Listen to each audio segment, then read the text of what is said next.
Hello friends, welcome to the beauty of Ayurveda. Friends, आज के इस सेशन में हम लोग रसशास्त्र का जो भी मुषा विज्ञानियम बोल के जो टॉपिक है वो कवर करने वाले हैं। तो इसमें पहले तो फ्रेंड्स आपको पता है क्या, मुषा जो आयुर्वेदिक टर्मिनोलॉजी है इसको मॉडर्न से हम लोग कैसे कोरिलेट कर पाएंगे, जिसकी वजह से कैसे इजीली हम लोग उसको समझ पाएंगे कि ये क्या बोलना चाह रहा है। ठीक है, तो मुषा अगर इंग्लिश में देखें, मतलब मॉडर्न में अगर कंपेयर करें तो उसी को क्रूसिबल्स बोलते हैं। यहाँ पे दिख रहा है आपको क्रूसिबल्स।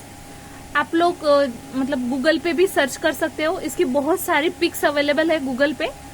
तो मतलब सिंपल, अगर हमने एकदम सिंपल लैंग्वेज में समझे मुषा मतलब क्या रहता है, तो ऐसी एक वेसल रहती है जिसके अंदर हम लोग अलग अलग द्रव्य को डाल के उसको मेल्ट करवा सकते हैं।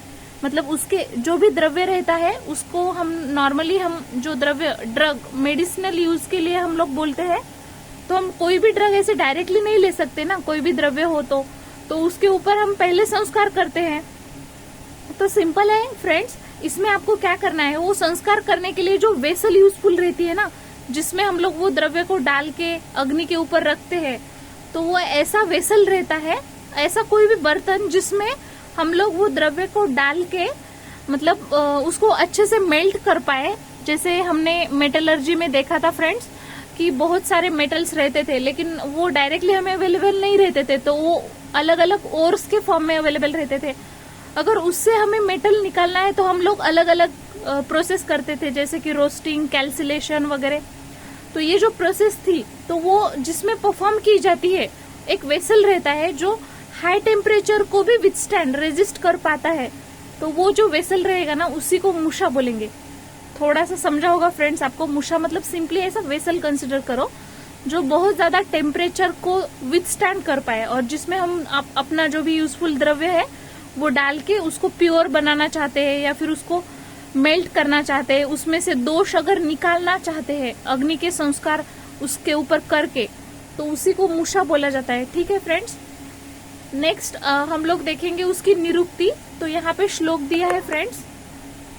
श्लोक क्या है निरुक्ति वाला, तो देखो, मुष्णाति दोषान मुषा या सा मुषा इति निगद्यते। जिसके हेल्प से हम लोग दोष निकाल देते हैं, मतलब द्रव्य में जो भी दोष रहता है उसको निकाल देते हैं, निकाल देते हैं। मुषा इति निगद्यते मतलब उसी को मुषा बोला गया है, जिसके द्रव्य के अंदर जितने भी दोष वगैरह रहेंगे तो उसको बाहर निकालना, जिसके हेल्प से हम लोग निकालते हैं उसी को मुषा। तो सिंपली फ्रेंड्स आप लोग ऐसे समझ सकते हो मुषा मतलब क्या रहता है। कोई भी एक इंस्ट्रूमेंट रह सकता है जिसके थ्रू हम दोष निकाल सकते हैं, लेकिन इंस्ट्रूमेंट बोलने से अच्छा आप लोग बोलो कि एक वेसल, जिसमें हम द्रव्य डाल के, मतलब वो द्रव्य के अंदर जो भी इम्प्यूरिटीज वगैरह रहेगी तो उसको निकाल देंगे। ठीक है फ्रेंड्स, अभी उसके पर्याय देखेंगे हम लोग। तो यहाँ पे देखो फ्रेंड्स, क्रौंचिका, कुमुदी, कारहाटिका, पाचनी, वर्णिमित्रा। तो ये नाम जो इसको मतलब अदर जो नेम्स है, सिनोनिम्स, ये कैसे पढ़े हैं वो भी मैं बता देती हूँ आपको। क्रौंचिका मतलब बेसिक तो आपको पता होना चाहिए कि मुषा किस चीजों से बनता है, तो वो हम नीचे वाले देखेंगे उपादान द्रव्य में, जो भी बेसिक कंपोनेंट है मुषा बनाने के लिए। तो क्रौंचिका मतलब क्या रहता है, ये बनाने के लिए सबसे इम्पोर्टेंट यहाँ पे आप लोग देख सकते हो श्लोक में दिया है मृत्तिका, मतलब मड़ जिसको बोलते हैं। तो यहाँ से ही वो मड़ पाई जाती है। क्रौंचिका एक प्लेस है जहाँ से मुषा बनाने के लिए मड़ पाया जाता है, तो उसी की वजह से उसको नाम गिरा है वैसे। नेक्स्ट है कुमुदी। कुमुद मतलब आपको सभी को पता होगा लोटस फ्लावर। तो इसका जो शेप रहता है, हम लोग बहुत सारे 17 टाइप्स के मुषा देखने वाले हैं, तो उसमें एक का शेप ऐसे रहता है लोटस की तरह, तो उसकी वजह से इसको नाम गिरा है कुमुदी। उसके बाद है करहटिका। करहटिका मतलब ये भी सेम एक प्लेस है जिसमें वो मड़ पाई जाती है, जिससे हम मुषा बनाएंगे। ठीक है, नेक्स्ट है पाचनी। पाचनी मतलब क्या रहता है फ्रेंड्स, कि अलग अलग द्रव्य हम लोग जो उसमें डालते हैं तो उसका ये पाचन करता है, मतलब उसको मेल्ट करवाता है। जैसे मेटल्स वगैरह डालते हैं ना हम लोग मुषा में, तो वो उसको मेल्ट करवा देता है, इसकी वजह से उसको पाचनी नाम गिरा है। उसके बाद है वर्णिमित्रा।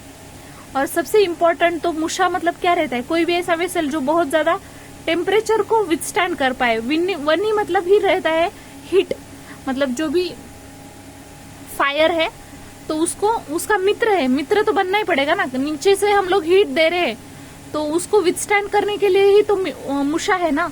तो ऐसे भी हम लोग समझ सकते हैं।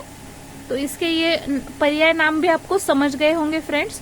उसके बाद थर्ड वाला पॉइंट है, जो भी मूषा है उसके अंदर कौन से उपादान द्रव्य है। उपादान द्रव्य मतलब मूषा बनाने के लिए ये बेसिक है, मतलब ये लगेंगे ही लगेंगे। कोई भी ऐसे मूषा बना रहे हो आप 17 टाइप्स में से कोई भी, तो उसमें आपको ये वाले द्रव्य यूज करना ही है, ठीक है।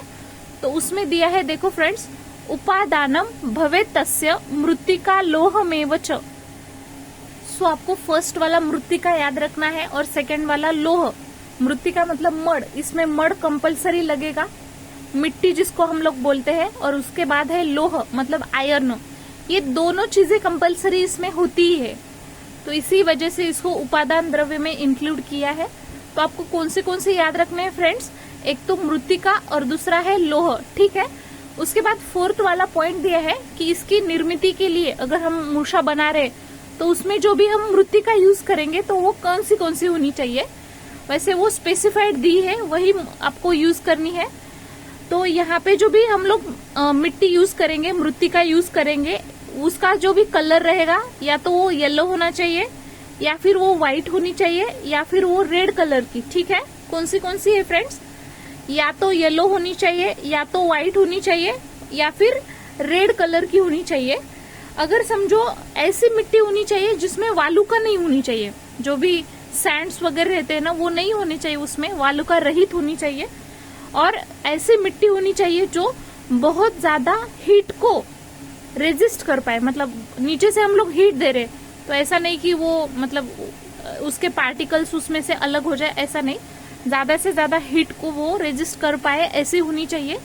और अगर समझो ऐसी अवेलेबल नहीं है किसी प्लेस पे, तो आप लोग सिंपली जहाँ पे स्नेक रहते हैं ना, क्या बोलते हैं उसको, वारुड़, तो उसकी भी मिट्टी चलेगी। या फिर जो भी कुंभार रहते हैं, अलग अलग मटके बनाते हैं ना, तो उनकी मिट्टी भी चलेगी।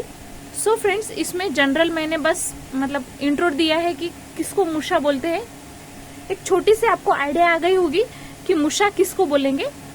डिटेल जो भी इसका है, टाइप्स वगैरह, वो हम नेक्स्ट सेशन से देखेंगे फ्रेंड्स। Thank you.